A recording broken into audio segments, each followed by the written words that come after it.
आज है 22/9/66 का रात्रि क्लास। वल्लभाचार्य भी वैष्णव है। किसका आचार्य? वल्लभ। वल्लभ किसे कहा जाता है? कहते हैं गोपी वल्लभ।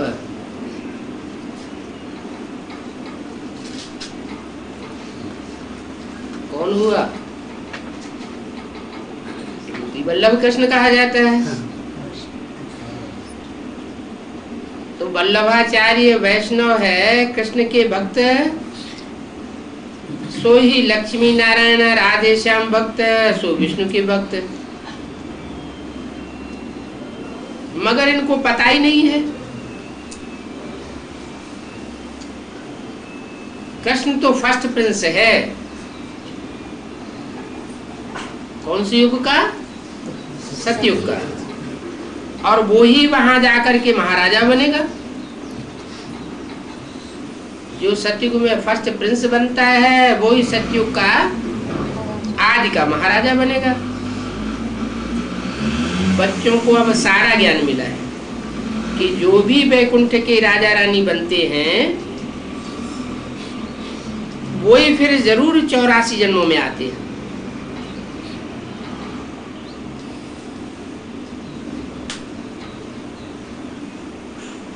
अगर वैकुंठ के राजा रानी नहीं बनते अथवा उस राज्य में नहीं आते तो वो 84 जन्म नहीं लेते। अपन को अब पक्का निश्चय होना चाहिए कि अब हमारा अंतिम जन्म है। इसके बाद फिर हमारा कोई इस कलयुगी दुनिया में जन्म होने वाला नहीं है। सतयुग की बादशाही लेने में अब ये हमारा आखिरी चांस है।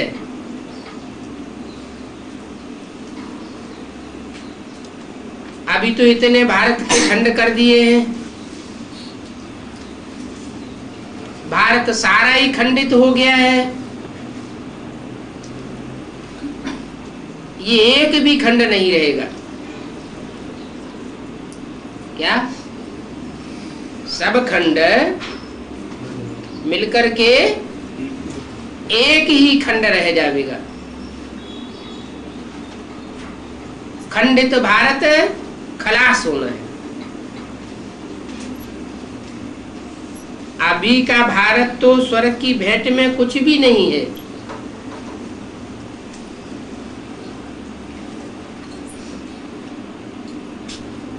भले यहाँ बहुत ही बड़े बड़े मकान हैं, 40 मंजिलों के मकान हैं। 66 की बात बताइए। अभी तो और भी दुगुने तिगुने होते जा रहे हैं, क्योंकि दुनिया जाती ही बढ़ती जाती है तो इतने बड़े बड़े मकान बनाते रहते हैं। वहां तो कभी मंजिल आदि नहीं होती है।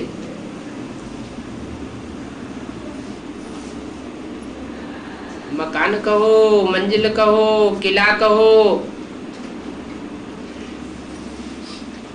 बेहद में किस तरफ इशारा है? संगठन रूपी किला, संगठन रूपी मकानात, संगठन रूपी महल की तरफ इशारा है कि वहां एक के ऊपर एक संगठन नहीं होगा। और यहाँ तो संगठन के ऊपर दूसरा संगठन, दूसरे संगठन के ऊपर तीसरा संगठन।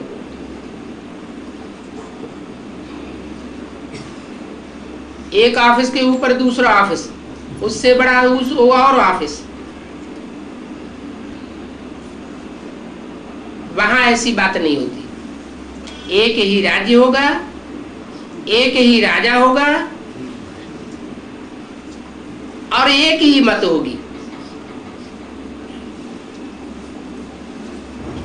अभी तो बाप इसमें बैठा हुआ है,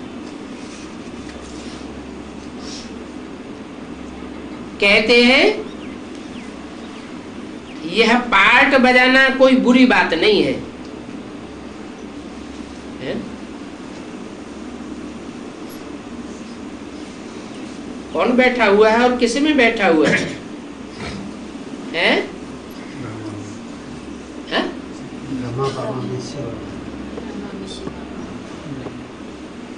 बैठा हुआ है, कहते हैं ये पार्ट बजाना कोई बुरी बात नहीं है। तुम बच्चे जानते हो हमने 84 जन्म लिए हैं, ये तुम बच्चे जानते हो, वो नहीं जानते। कौन? जो आत्मा बनते नहीं वो जानते नहीं, जो आत्मा बनने की प्रैक्टिस करते हैं वो जानते हैं कि हमारे पूरे 84 जन्म हुए। बाप बच्चों को ही समझाते हैं, माना जो मेरे सन्मुख बैठने वाले डायरेक्ट बच्चे नहीं बनते हैं, मैं उनको समझाता नहीं। जिनको समझाते हैं वही कल पहले उन्हीं को समझाया था। बच्चे आहिस्ते आहिस्ते वृद्धि को पाते रहते हैं। कोई को माया का तूफान लगता है तो गिर पड़ते हैं, कोई मास का, कोई 6 महीने का, कोई 6 वर्ष का होता है तो भी मर पड़ते हैं। मर पड़ते हैं माना अनिश्चय बुद्धि हो जाती है। कोई तो तूफान लगते भी बहुत पक्के और खड़े रहते हैं। अभी बाप ने समझाया है कि विकल्पों के तूफान तो जरूर आवेंगे, मनुष्यों को ही तूफान आते हैं। भले तुम संगम युग पर हो तो भी कनेक्शन कलयुगी संबंधियों के साथ है ना।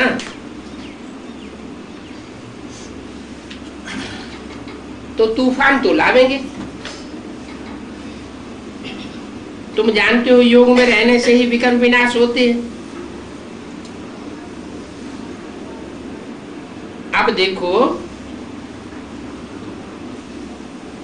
लच्छू का और ईशु का इतना बड़ा परिवार था। इतने बड़े परिवार में से आकर के ये 2 बच्चियां बची हैं।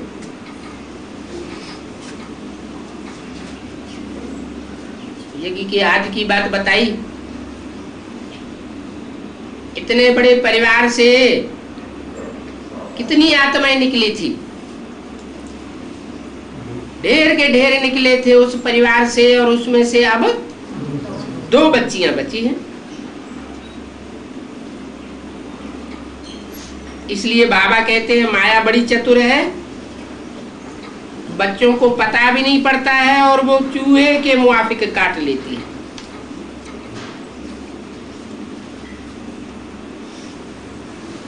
जैसे चूहा ठंडी ठंडी फूंक मारता जाता है और काट लेता है, पता भी नहीं पड़ता।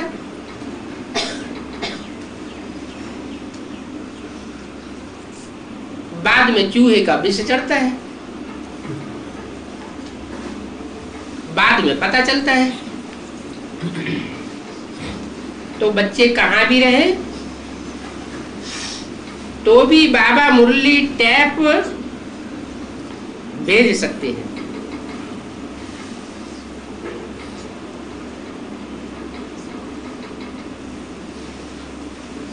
टैप उस समय कैसेट में नहीं होता था, बड़ी बड़ी डैग होती थी और उसका चकला बड़ा होता था। उसमें कई एक कैसेट जैसे फिट हो जाती थी, बहुत लंबा चौड़ा टैप हो जाता था।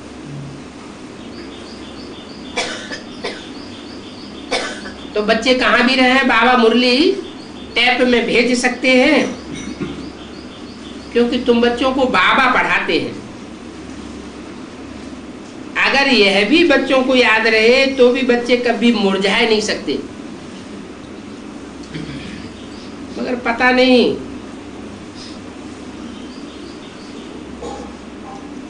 मैं इन बच्चों पर कितनी मेहनत करता हूं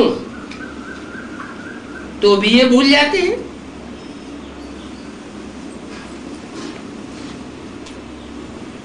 किसने बोला?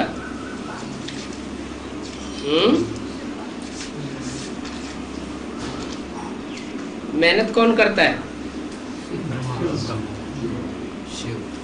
शिव बाबा मेहनत करते हैं। ब्रह्मा बाबा बीच में इंटरफियर करके बोलते हैं ना, तो बोला पता नहीं मैं बच्चों पर इतनी मेहनत करता हूं तो भी भूल जाते हैं।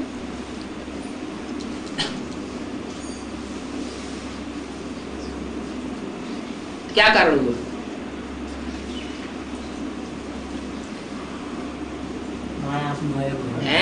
माया।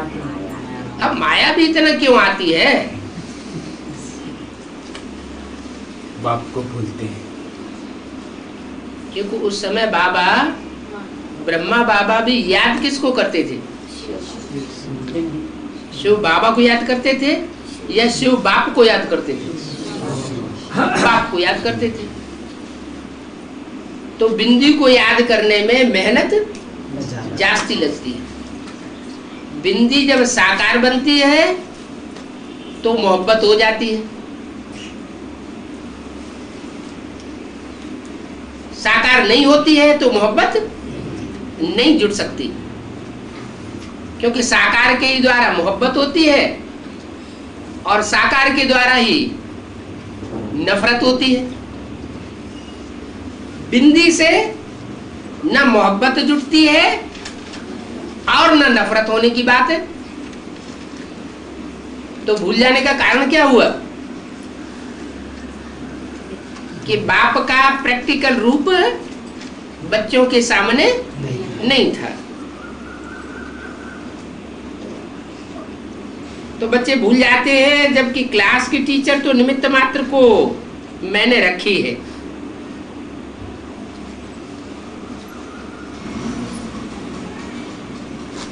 कोई कोई तो उन टीचर्स में ही लटक पड़ते हैं। बिंदी की याद में तो कुछ मिलता नहीं, प्रीति जुटती नहीं, तो क्या करते हैं? जो टीचर्स निमित्त रखी हुई है उनमें ही लटक पड़ते हैं। नहीं तो याद तो बहुत रहती है उनके लिए, मगर जो सच्चा टीचर है उसको भूल जाते हैं। और सच्चा टीचर का टीच करने वाला वो स्वरूप भी तो सामने रहे। बाप बाप के रूप में आता है, टीचर के रूप में आता है, सदगुरु के रूप में आता है। तीनों ही रूप एक ही है। वो बाप भी है, टीचर भी है और उसी रूप से सदगुरु भी है। सदगुरु का पाठ तो लास्ट का होता है। बाप का आदि और अंत में होता है। आदि में ज्ञान का बीजारोपण किया, वो तो झगड़ा हो गया एक के आदमी। झगड़ा हो गया तो जिससे झगड़ा हो जाता है वो फिर याद नहीं आता। वो बाप का स्वरूप गुप्त का गुप्त ही रह गया। जैसे छोटे बच्चे होते हैं, उनसे पूछा जाए तुम्हारा बाप कौन है, तो शैशवावस्था वाला बच्चा उसकी बुद्धि में नहीं आएगा। वो तो माँ की गोद में ही पलता है, माँ को ही सब कुछ समझता है। माई हमारी बाप है, माई हमारा माँ है। बच्चा बड़ा होता है तो समझ आती है कि मुझे जन्म देने वाला बाप कौन है। तो बाप का रूप, टीचर का रूप, सदगुरु का रूप, ये तीनों रूप उस समय समझ में नहीं आए, क्योंकि मुरली में तो साफ बोल दिया कि मैं बाप भी हूं, टीचर भी हूं, सदगुरु भी हूं, एक ही रूप से तीनों हूं। और ब्रह्मा के मुख से जो कुछ बोलते गए उसका क्लैरिफिकेशन कभी नहीं दिया। टीचर का काम होता है व्याख्या देना, हिज्जे हिज्जे की व्याख्या करके बताता है। और वो तो सुप्रीम टीचर है, छोटा मोटा टीचर तो है नहीं। प्राइमरी स्कूल का टीचर तो माता भी बन जाती है। वो तो छोटे छोटे बच्चे पढ़ने वाले होते हैं, उन बातों को हिज्जा हिज्जा करके समझाया भी जाए तो भी समझ नहीं सकते। अभी भी ऐसे बच्चे हैं बेसिक नॉलेज में, भले कई साल से पढ़ाई पढ़ रहे हैं, लेकिन जो हिज्जे हिज्जे करके एक एक शब्द की बात बताई जाती है तो उनकी बुद्धि में बैठती नहीं। इससे साबित होता है कि वो 84 जन्म लेने वाले बच्चे नहीं हैं।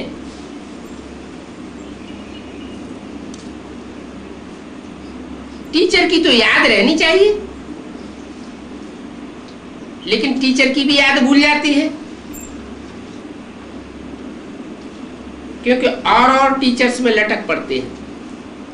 जो सच्चा टीचर है उसको भूल जाते हैं। अब उस टीचर का जब स्वरूप ही सामने नहीं आया तो भूलना तो जरूर है ना। अभी बाप कहते हैं मैं तुम बच्चों को ले जाने के लिए आया हूं,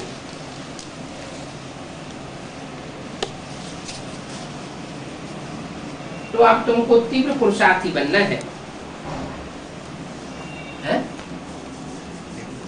ले जाने के लिए आया हूं तो ले जाओ ना। तीव्र पुरुषार्थी बनने की क्या बात है? मैं ले जाने आया हूं, मेरे साथ चलना है, तो मेरे जैसी स्थिति बनानी पड़े। अगर साकारी स्टेज में रहेंगे तो मेरे साथ जा नहीं सकेंगे, निराकारी तो जरूर बनना पड़े। तो उसके लिए तीव्र पुरुषार्थ करना है। किस बात का? सबसे जास्ती पुरुषार्थ किस बात का करना होता है? मैं आत्मा हूं। ये पुरुषार्थ घड़ी घड़ी भुलाए देता है।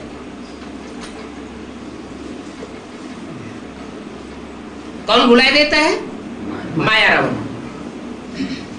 अब ये पक्का याद रखो कि हम शिव बाबा को याद करने से ही सतो प्रधान बनेंगे।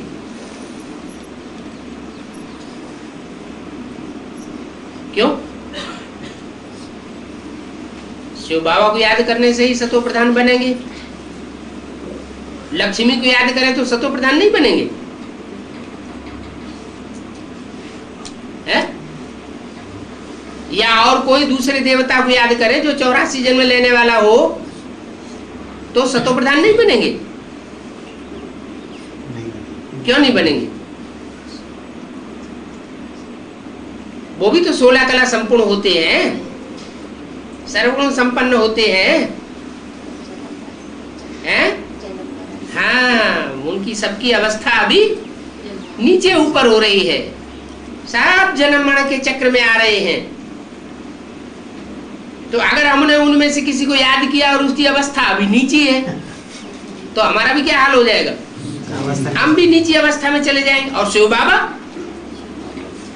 बाबा की तो कभी ऊंची नीची अवस्था होती नहीं है। क्यों नहीं होती है शिव बाबा की ऊंची नीची अवस्था? हाँ, कौन से जन्म मरण के चक्कर से न्यारा है? हाँ, जिस निश्चय सुप्रीम सोल के लिए नहीं है। सुप्रीम सोल के लिए न निश्चय की बात है ना निश्चय की बात है। किसके लिए है? वो जिसमें प्रवेश करता है उसके लिए भी जन्म मरण का चक्र लागू नहीं होता। उसकी न मृत्यु होती है, अनिश्चय रूपी मृत्यु में कभी जाता नहीं। और निश्चय रूपी जन्म एक बार लेता है।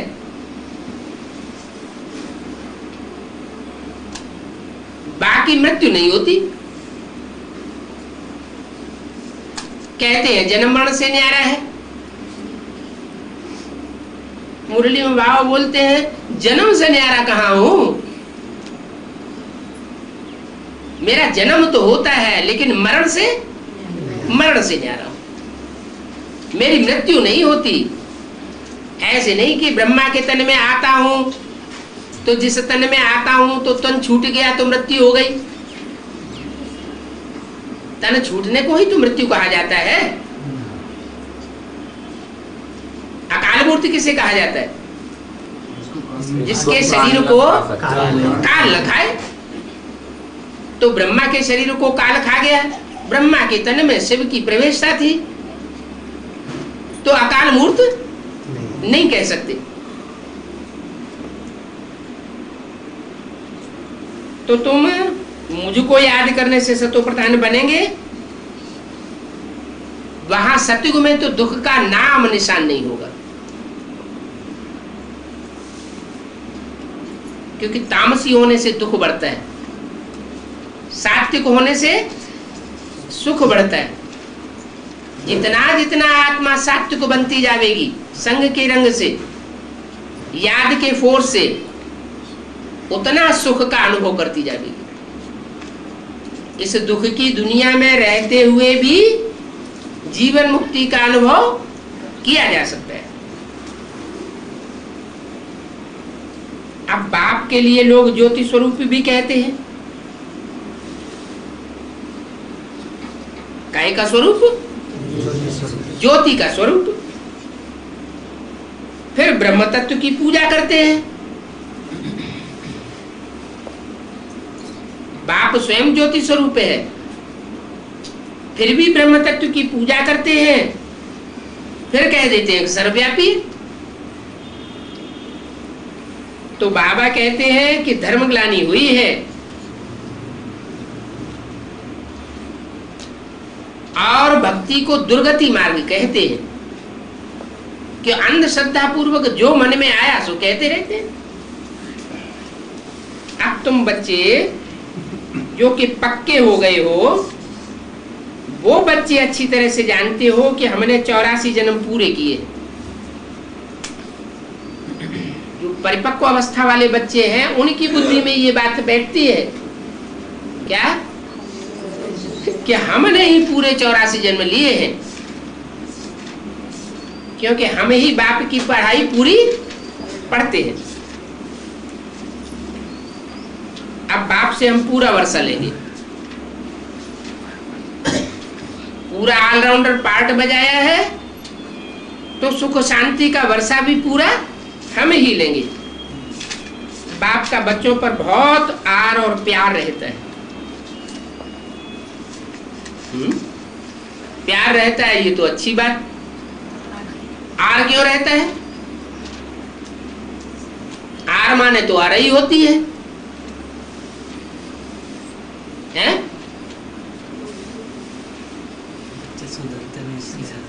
इसलिए आराई लगाते हैं।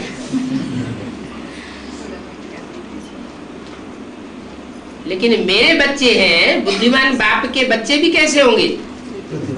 बुद्धिमान बच्चे होंगे। तो बुद्धिमान बच्चे जो होते हैं, जिनकी बुद्धि सेंसिटिव होती है, चमड़ी मोटी नहीं होती है, तो उनको अराई काम कर जाती है।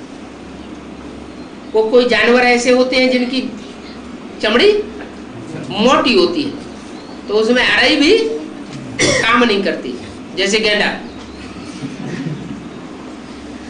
क्या पहले शेर जो था ना, वो यूपी को शेर दिखाते थे। यूपी का रूप कैसा था? नक्शे का शेर जैसा। अभी बाद में उसको खंडन कर दिया, खंडित कर दिया, सर काट दिया, शेर का माथा काट दिया, उत्तरांचल बना दिया अलग करके। तो क्या रह गया? वो गेंडा जैसा रह गया।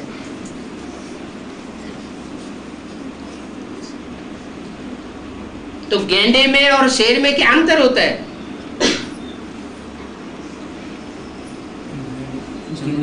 शेर सो रहा हो और और गेंडा भी सो रहा हो और दोनों को आरई लगाई जाए तो कौन फनफना के खड़ा हो जाएगा और कौन सोता रहेगा? शेर तो फनफना के खड़ा हो जाएगा। तो बुद्धि सेंसिटिव होने की बात जो बताई वो तुम बच्चों की बुद्धि सेंसिटिव है, अरई तुमको काम करती है, उनको अरई भी काम नहीं करती।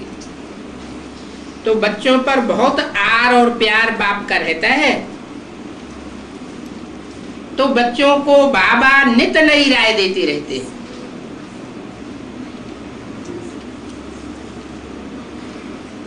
माया सुख में रहने नहीं देती। बच्चों को तो कहीं पर भी मुझना नहीं चाहिए। क्यों नहीं मुझना चाहिए? इतना भरपूर निश्चय होना चाहिए कि अगर कहीं भी कोई भी मुझने वाली बात आए तो मुरली से उसका समाधान, रोज की मुरली से उसका समाधान ले सकते हैं। बच्चों को क्यों ले सकते हैं? क्योंकि नित नई बातें बाप बच्चों को समझाते रहते हैं। भले माया अटैक करती है, लेकिन माया के अटैक के अनुसार ही बाप बच्चों को नित नई नई बातें बताते हैं। बच्चों को अपने पर भी पूरा निश्चय होना चाहिए कि हम जरूर बाप से पूरा भरोसा लेंगे। बाबा के पास अब भी साहूकार प्रजा है।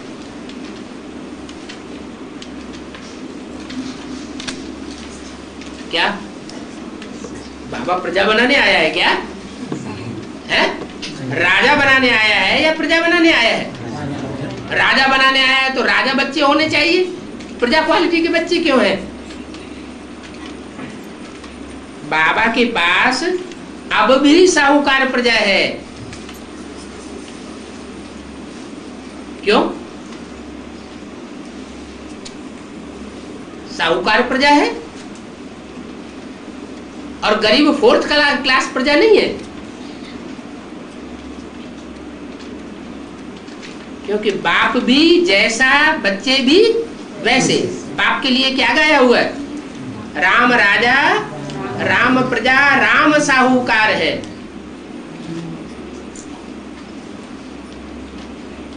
तो बाप भी साहूकार बनता है तो बच्चे भी साहूकार बन जाते हैं। सबको बाबा लेकर के जावेगा, अपने बच्चों को साथ लेकर के जावेगा। चित्र बना हुआ है, बाबा साथ लेकर के जावेगा। शिव ज्योति बिंदु बाप नहीं, बाबा साथ लेकर के जावेगा। तो कोई चित्र बना हुआ है? कल्प वृक्ष के चित्र में झाड़ में ऊपर शंकर का चित्र बना हुआ है।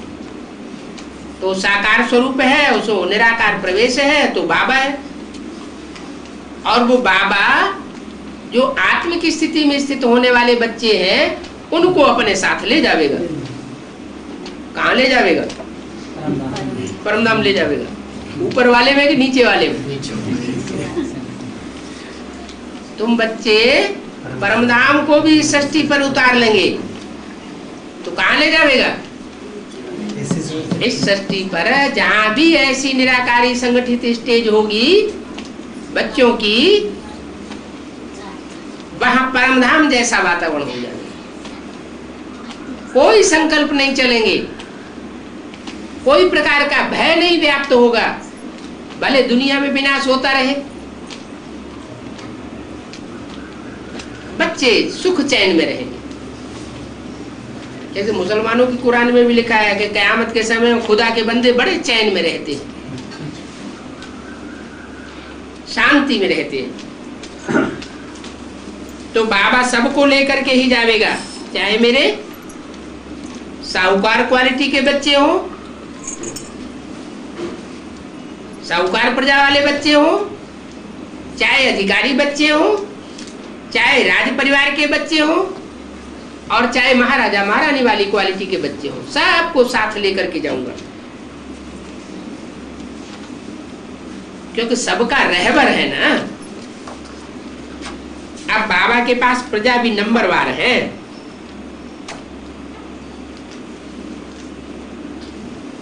क्या? ऐसे नहीं कि फर्स्ट क्लास प्रजा ही है, बड़े बड़े साहूकार नहीं, नंबरवार प्रजा भी है। नंबरवार प्रजा में सबसे नीचा पद किसका होता है?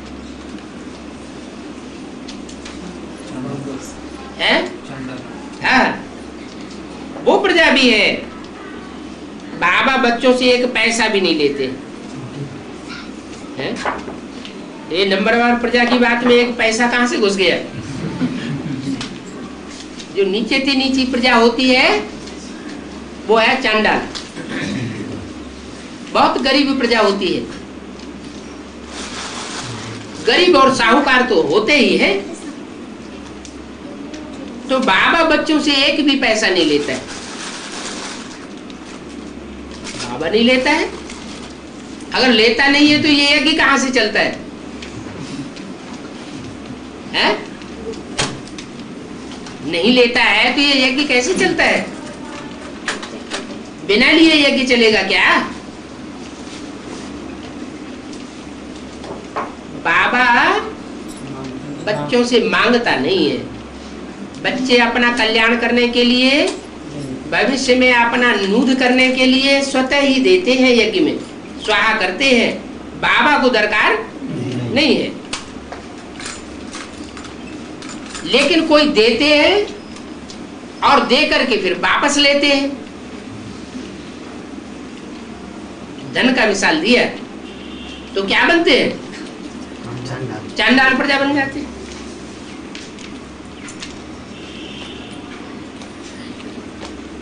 बाप का तो सब कुछ बच्चों के लिए है।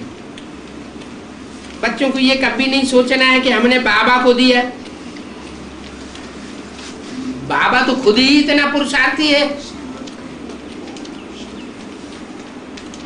कि उसे किसी से कुछ लेने की दरकार ही नहीं। जो आत्मा एक जन्म में ही सिपाही से सम्राट बन सकती है तो वह किसी से मांगेगी क्या? एक ही जन्म में इतना ऊंचा पुरुषार्थ कर सकती है तो उसे किसी से हाथ फैलाने की दरकार नहीं है। जो पुरुषार्थी जीवन में हारे हुए होते हैं वो काम धंधा सब छोड़ करके सन्यासी बन के दरवाजे दरवाजे भीख मांगने लग पड़ते हैं। तो बाप स्वाभिमानी तो बाप के बच्चे भी स्वाभिमानी।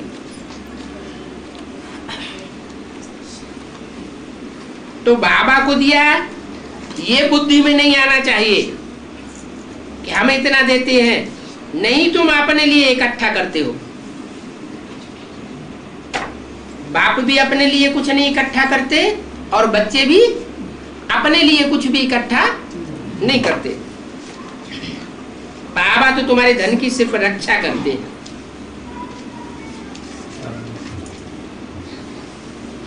जो कि बच्चों को अगले जन्म में काम आ जावे।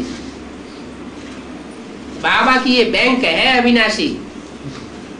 जो भी देते हैं उस बैंक में इतना अविनाशी धन जमा रहता है कि यहाँ का यहाँ भी तुम्हारे काम आवेगा। बाबा वापस लेकर नहीं जावेगा। तुम्हारा लिया हुआ यहाँ ही तुमको वापस कर देगा और 21 जन्मों के लिए ब्याज में भी दे देगा।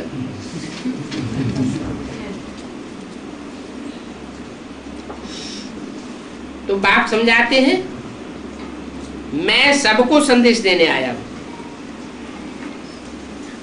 और जो भी धर्म स्थापन करने आते हैं वो तो कोई संदेश वाहक नहीं है, मैसेंजर नहीं है। वो तो परमधाम से आते हैं। वहां से किसका मैसेज लावेंगे? वहां से तो मैसेज लाने की बात ही नहीं। अभी तुम बच्चे मैसेंजर हो, बाप का संदेश सबको देते रहते हो। अब बच्चे बाप को कहते हैं कि हमने बाप को पाया है। तो बाप भी कहते हैं हमने 5000 साल के बाद बच्चों को पाया है।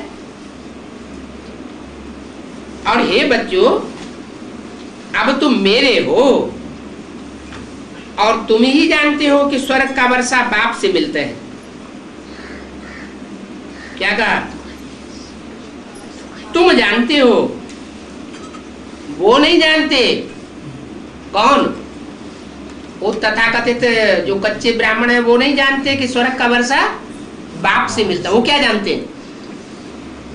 उनकी बुद्धि में क्या है कि ब्रह्मा बाबा ज्ञान सुना करके चले गए, शिव बाबा उनमें आता था, ज्ञान सुनाता था, वो तो चले गए, अब वर्षा हमको किससे मिलेगा? दीदी दादी दादाओं से मिलेगा। तो उनकी बुद्धि में तो ये है, और तुम्हारी बुद्धि में? तुम्हारी बुद्धि में है कि हम तो ऊंच से ऊंच बाप के बच्चे हैं, हम और किसी देहदारी से वर्षा लेने वाले नहीं है। हमें जो स्वर्ग का वर्षा मिलना है वो बाप से मिलना है, और इसी जन्म में मिलना है। इसलिए उसका नाम क्या रखा है हमने? स्वर्ग। स्व आत्मिक स्थिति में गया माना स्वर्ग में गया। वो तो ऐसे ही कह देते हैं भक्ति मार्ग में, जो मरा तो स्वर्ग पधारा। ब्रह्मा बाबा ने शरीर छोड़ दिया तो बस नेपाल में जाके जन्म लिया, वो स्वर्ग पधारा, वैकुंठ में जाके जन्म लेगा। लेकिन ऐसा कुछ है नहीं कि जो मरता है वो स्वर्ग में जाता है, नहीं। यहाँ इस जीवन में रहते हुए ही ऐसी स्टेज धारण करनी है कि आत्मिक स्टेज में परिपक्व अवस्था रहने से दुख भासेगा नहीं, और सुख ही सुख अनुभव होगा। शरीर रहते भी सुख अनुभव हो, दुख अनुभव न हो, तो उसको कहेंगे जीवन मुक्ति। जीवन भी रहे और जीवन में रहते रहते सुख शांति का अनुभव करें।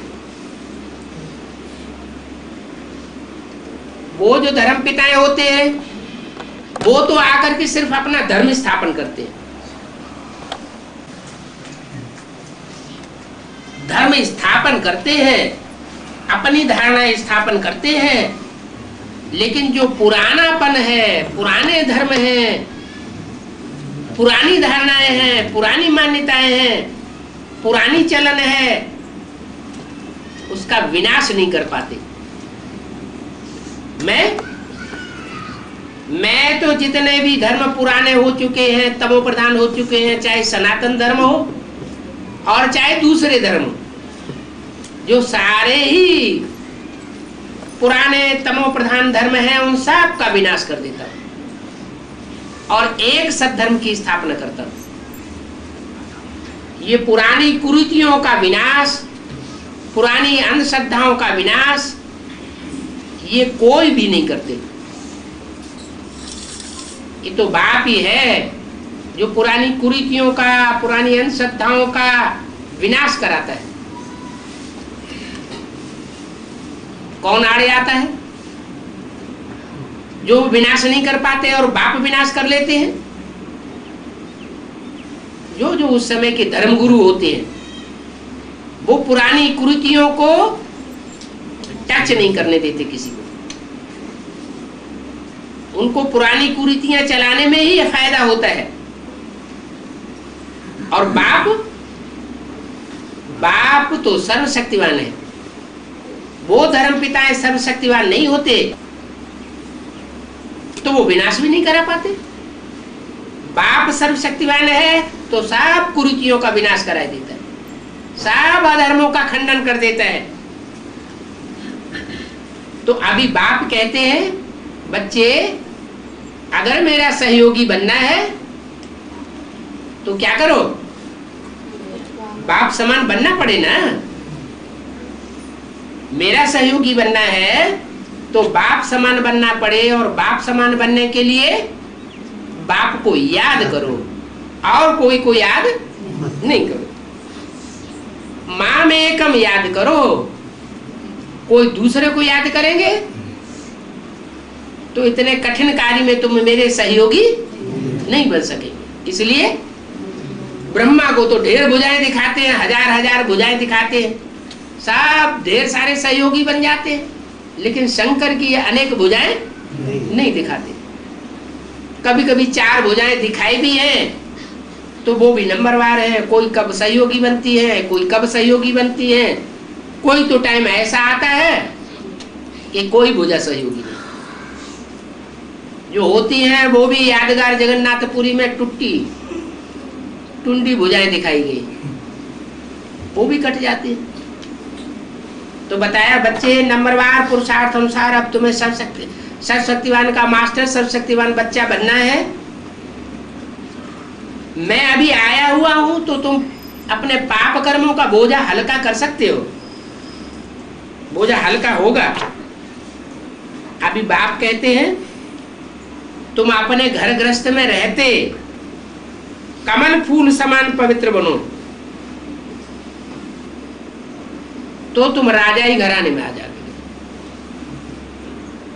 क्या अपने घर गृहस्थ में रहो,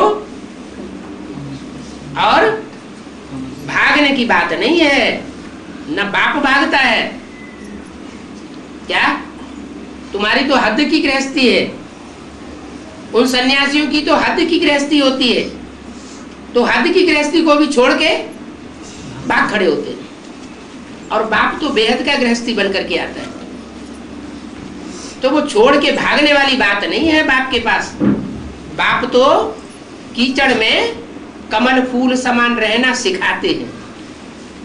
ये सारी दुनिया ही कीचड़ है, इस कीचड़ की दुनिया में रहते हुए भी बुद्धि योग से न्यारा बनना है। अगर तुम ऐसा पुरुषार्थ करेंगे तो राजा ही घराने में आ सकेंगे। अगर सन्यासियों जैसा पुरुषार्थ करेंगे, छोड़ छाड़ के भागेंगे, तो राजा ही घराने में नहीं आ सकते।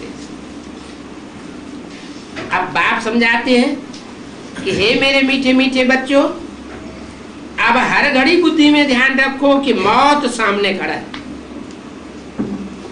क्या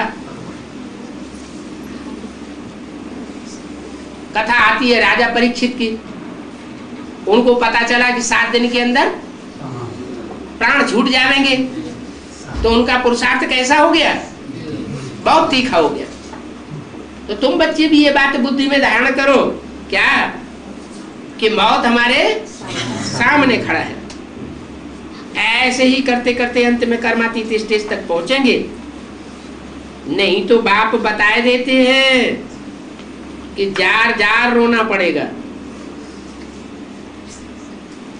ये दुनिया, अगर ये बुद्धि में रहा कि ये दुनिया हजारों साल ऐसे ही चलती रहेगी, तो पुरुषार्थ तीखा नहीं होगा। अगर ये बुद्धि में होगा कि हे अर्जुन ये सब मरे पड़े हैं, क्या ये सब मेरी दाढ़ों में चबाए जाने वाले, ये एटम बम मेरी दाढ़ है, वो जमीन के अंदर भी पिरोई हुई है, आसमान में भी उड़ रही है, बटन दबाने की देर है, सब खलास हो जाएगा। जो कुछ इन आंखों से देखते हो वो सब खलास होना है। बाकी तो सब बच्चे अंधेरे में पड़े हुए हैं। मेरे मीठे मीठे बच्चों को कितना नशा रहना चाहिए, क्योंकि बाप रोज रोज नई नई बातें हमको बताते हैं। हमारी बुद्धि में वो बात बैठती है और उनमें से किसी की बुद्धि में नहीं बैठता है। बाप तो सोचते हैं कब कोई बच्चों को कौन सा तीर घायल कर दे, करेगा जरूर। बाबा बार बार कहते हैं कि याद का चार्ट रखो, मगर बच्चे समझते नहीं हैं। अब बच्चे जानते हैं कि बाप दादा के द्वारा वर्षा मिलता है,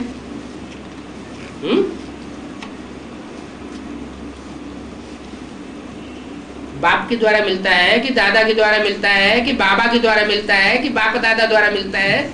किसके द्वारा वर्षा मिलता है? हैं? बाप से मिलता है, बाप दादा से नहीं मिलता। दादा अगर नहीं होगा तो काम पूरा होने वाला नहीं। बाप दादा दोनों ही कंबाइंड हैं। बच्चे अभी मौत सामने खड़ा है, इतना ऊंचा बाप देखो कैसे तन में और कैसी दुनिया में आया है? कैसे तन में आया है? 66 की बात है? जौहरी के तन में आया तो क्यों, कौन खराब है? और गोरे चिट्ठे लंबे चौड़े राजाओं जैसे पर्सनालिटी में आया है तो कोई खराब बात है क्या? कैसे तन में आया है, इसमें हेटी की बात क्या है? हैं? देखो बाप कैसे तन में आया है, तो सन 66 में जो ये कैसे तन में आया बोला तो ये कोई हेटी की बात हुई क्या? आया है माना पास्ट की बात बताई। यज्ञ के आदि में ब्रह्मा बाबा का जो भागीदार था वो गरीब था। क्या? हीरो का सच्चा पारखी तो था लेकिन उसकी दुकान चलती नहीं थी, तो बाबा ने उसको अपनी दुकान में मैनेजर बना के भागीदार के रूप में रख लिया। उसकी बात कही यहां पर। दादा लेखराज के गोरे चिट्ठे तन की बात नहीं कही। तो इतना ऊंचा बाप, कितना ऊंचा बाप, ऊंचा और नीचा कौन सी दुनिया की बात है? साकार दुनिया की बात है। तो इतना ऊंचा कब की बात हुई? अगर दादा लेखराज की तन की बात है तो क्या हीरो के व्यापारी से ऊंचा दुनिया में कोई था ही नहीं उस समय? है? हर दुनिया में 101 ऊंचे पड़े हुए हैं। ऐसा तो नहीं कि दादा लेखराज ही दुनिया में सबसे ऊंचे मर्तबे वाले थे। तो इतना ऊंचा बाप कब की बात हुई है? संगम युग में ही भविष्य के लिए ये बात बताई कि वो बाप जो सारे विश्व का मालिक बनता है, हीरो पार्ट बजाने वाला है, उस ऊंचे बाप को ध्यान में रखो, देखो कि कैसे तन में आया है और कैसी दुनिया में आया है। 68 में ब्रह्मा बाबा ने शरीर छोड़ दिया, वो तो चैन की बंसी बजा करके शरीर छोड़ा।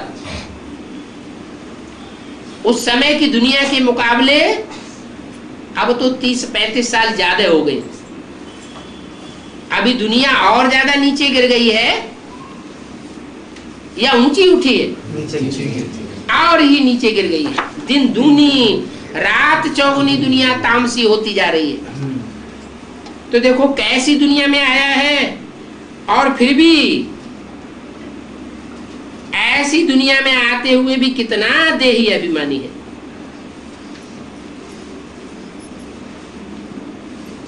बच्चों को भी सिर्फ बाप दादा को देखते हुए ऊंचे से ऊंचा बनना है। ओम शांति।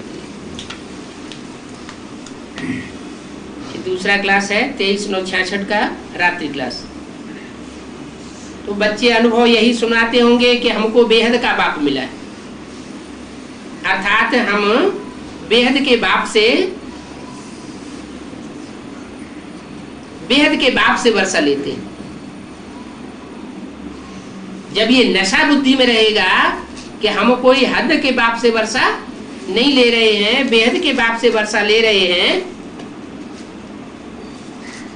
तो बच्चों की बुद्धि में पुरुषार्थ तीखा करने का उमंग उत्साह जागेगा। बाप फिर कहेंगे मुझको देखो ऐसे बच्चे मिले हैं। फिर बच्चे कहेंगे हमको तो बेहद का बाप मिला है। बाप को बच्चे पहचानते हैं और बाप की प्रॉपर्टी का हकदार बनते हैं।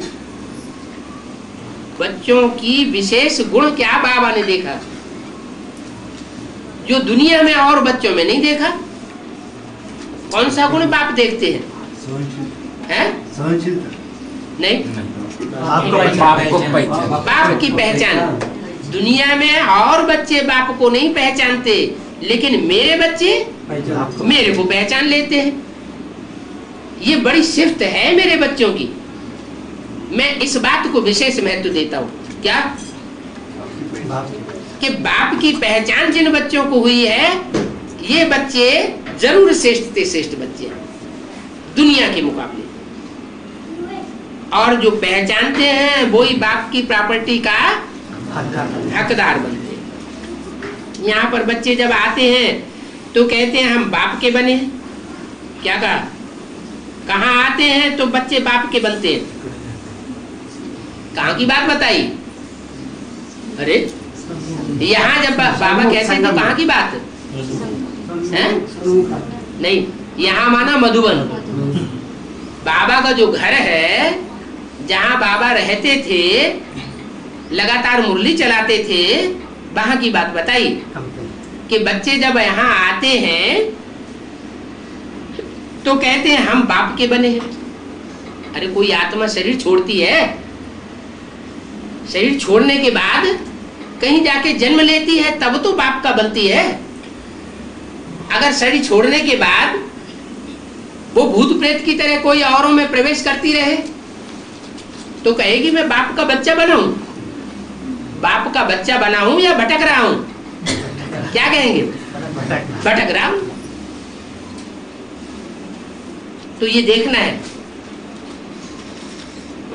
कि यहां भी आत्मा जैसे लौकिक दुनिया में शरीर छोड़ने के बाद 9 महीने पेट में पकती है, जैसे भट्टी में पकती है, वो तो हद की भट्टी है, और यहाँ है 9 दिन की बेहद की भट्टी। 7 दिन भट्टी का टाइम, 1 दिन आना, 1 दिन जाना। ये 9 दिन की भट्टी में जो आत्मा पक जाती है, वो पकने के बाद निश्चय बुद्धि होकर निकलती है। पक्का निश्चय बुद्धि हुआ माना बाप का बच्चा बना। वैसे भी जो निश्चय बुद्धि होते हैं उनकी बुद्धि बाप की तरफ भागती है। जब तक पक्के निश्चय बुद्धि नहीं हुए हैं तब तक बाप की तरफ बुद्धि तीव्रता से भागती नहीं है। ये निश्चय बुद्धि की निशानी है कि जिसको निश्चय हो जाएगा वो बाप से मिले बगैर रह नहीं सकेगा।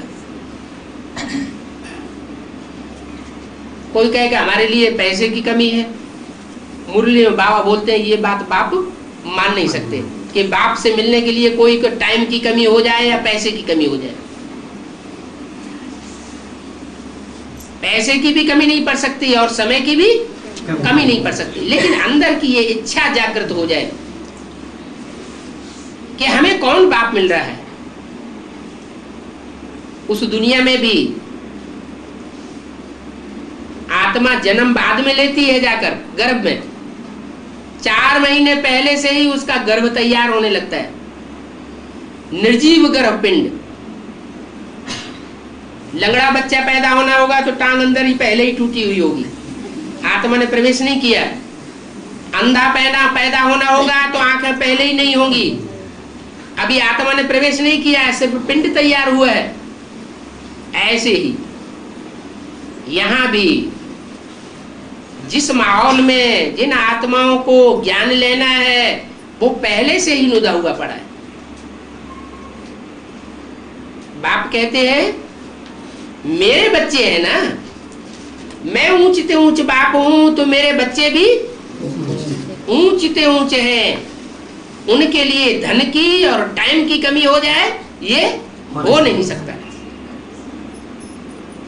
यहाँ पर जब बच्चे आते हैं तो कहते हैं हम बाप के बने। क्या? जो भट्टी करके बाप के घर में आते हैं वो कहते हैं हम बाप के बने। तुम बाप के नहीं बने, तुमको नहीं मिलने देंगे। बड़ा फखर से बोलते हैं। अरे भगवान के तो सब बच्चे हैं, तुम क्यों नहीं मिलने दोगे? तो जवाब दिया जैसे उस दुनिया में होता है वैसे ही इस दुनिया में है। यहाँ पर बच्चे जब आते हैं तो कहते हैं हम बाप के बने हैं। बच्चे जानते हैं हमें जिस बाप के बने हैं उस बाप से हमको स्वर्ग का वर्षा मिलता है। हम ऐसे वैसे बाप के नहीं बने हैं। दुनिया में बड़े बड़े धर्म पिताएं हुए हैं, एक ते एक महान धर्म पिताएं, उनसे स्वर्ग का वर्षा किसी को नहीं मिला। और लौकिक बाप तो सबको जन्म जन्मांतर मिले, उनसे भी स्वर्ग का वर्षा किसी को नहीं मिलता। बहुत धन संपत्ति मिल जाएगी, राजा का बच्चा होगा तो प्रिंस बन जाएगा, राजा बन जाएगा, लेकिन राजा को भी दुख सुख होता है ना। सदा काल सुखी सुख भासता रहे और 21 जन्मों तक सुखी रहे आत्मा, ऐसा वर्षा तो हमारे बाप से ही मिलता है। तो ये अंदर से फक्र चाहिए। सिर्फ हम जो पतित बन गए हैं सो पावन बनने के लिए अभी हम पाप को याद करते हैं।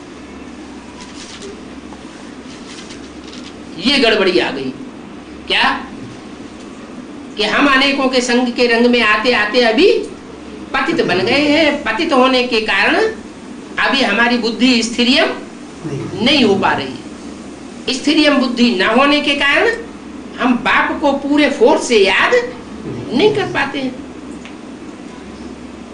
तो अभी बाप को याद करना है। बाप कहते हैं माँ में कम याद करो। क्या? अगर तीव्र पुरुषार्थ में दौड़ना चाहते हो तो क्या करो? मुझ एक को याद करो। क्या क्या कठिनाई क्या है? मुसीबत क्या आती है एक को याद करने में?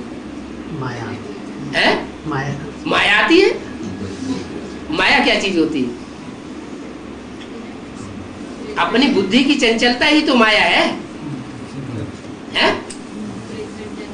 हाँ, 63 जन्म जिन जिन आत्माओं के साथ संबंध जोड़ा है वो आत्माएं अपना हिसाब किताब लेने के लिए बुद्धि में आ जाती हैं। पहले हमसे निपटो, कहाँ जा रहे हो? बाप कहते हैं तो भी